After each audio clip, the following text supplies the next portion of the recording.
এক সুন্নি বক্তা টিটকারি মারছে যে কওমি হুজুরদের উপর এত পেরেশানি আসছে কেন।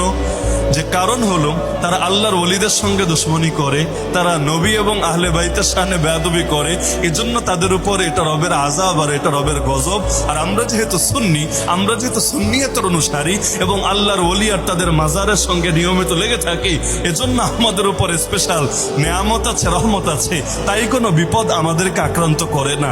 আর এদের মাথায় যে কি কাজ করে আর কি কাজ করে না আমি তাই বুঝি না। একদিকে নিজেদেরকে দাবি করবে সুন্নি, আর একদিকে সুন্নত তাদের মধ্যে খুঁজে পাওয়া যাবে না। যেমন বৃষ্টি প্রার্থনার নামাজ কেউ তো নিজেরা তো পড়ে না, পড়েই না, কেউ যদি পরে টিটকারি মারতেও ছাড়ে না। আবার দেখা যায় জেল খাটা, এটাও তো সুন্নত। হ্যাঁ, যদিও এটা নিজের হাতে থাকা সুন্নত না, মানে নিজে কামিয়ে নেওয়ার মতো সুন্নত না। চাইলো মনে চাইলো নিজের মতো কামালাম, কারণ জেল নিজের মতো কামাবেন কিভাবে? তাহলে তো অপরাধ করা লাগবে। আর জেনে বুঝে যদি কেউ অপরাধ করে তাহলে ও তো আরো বড় পাপি হয়ে গিয়েছে, সুন্নতের অনুসারী হবে কিভাবে? তবে হকের উপর থাকার পরও যদি কারো উপর মুসিবত নেমে আসে তাহলে তার জীবনের সঙ্গে নবীদের জীবনী মিলে গিয়েছে। ইউসুফ নবী কোনো পাপ করেন নাই, তাও দীর্ঘকাল জেল খেটেছেন।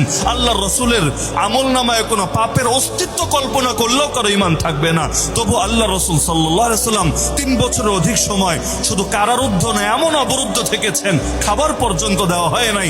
সাহাবীরা গাছের পাতা খেতে খেতে তাদের মারি ছুলে গিয়েছে, মল ছাগলের মলের মতো হয়ে গিয়েছে। আরে কি লস হয়ে গিয়েছে? কারাগারে যাওয়াই যদি ওলিদের সঙ্গে বেয়াদবি করার পরিণাম হয়, তাহলে নবীরা কারাগারে গিয়েছিলেন কেন রে? আজীব তামাশা। মানে কোন কথা যে কার বিরুদ্ধে গিয়ে পড়ে এটা টেরি পায় না। এখন হাদিস মানবেন না ইমোশন মানবেন? হাদিস বলে যে আল্লাহ যখন কাউকে ভালোবাসে তার বিপদ দিয়ে পরীক্ষা করে। সহি হাদিসের কথা, ইন্না ইযামাল জাযাই মা ইযামিল বালা ওয়া ইন্নাল্লাহা ইযা হাব্বা কওমান ইবতালাহুম ফামান রাদিয়া ফালাহুর রিদা ওয়া মান সাখিতা ফালাহুস সাখাত। কিয়ামত পর্যন্ত টাইম দিলাম, কেউ যদি হাদিসটাকে দুর্বল প্রমাণ করতে পারেন আমি আমার এই কথা উইথড্র করে নেব। হাদিসের সরল অনুবাদ হলো, মুসিবত যত বড় হবে আল্লাহর কাছে পুরস্কারও তত বড় হবে। আল্লাহ যখন কোনো জাতিকে ভালোবাসেন তাদেরকে মুসিবত দিয়ে পরীক্ষা করেন। বিপদে পড়েও যে আল্লাহর ফয়সালায় সন্তুষ্ট থাকে, আল্লাহ সন্তুষ্টি তার জন্য বরাদ্দ রয়েছে। আর বিপদে পড়ে যে আল্লাহর উপর অসন্তুষ্ট হয়ে যায় তার জন্য আল্লাহর গজব আর আল্লাহর অসন্তোষ হয়েছে।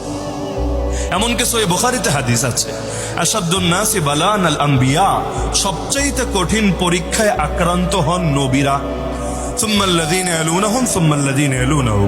এরপর যারা নবীদের যত কাছে তাদের পরীক্ষা তত বেশি। কেন? ইমাম আবু হানিফা কারাগারে লাশ হন নাই, তার খাবারের সঙ্গে বিষ মিশিয়ে দেওয়া হয় নাই।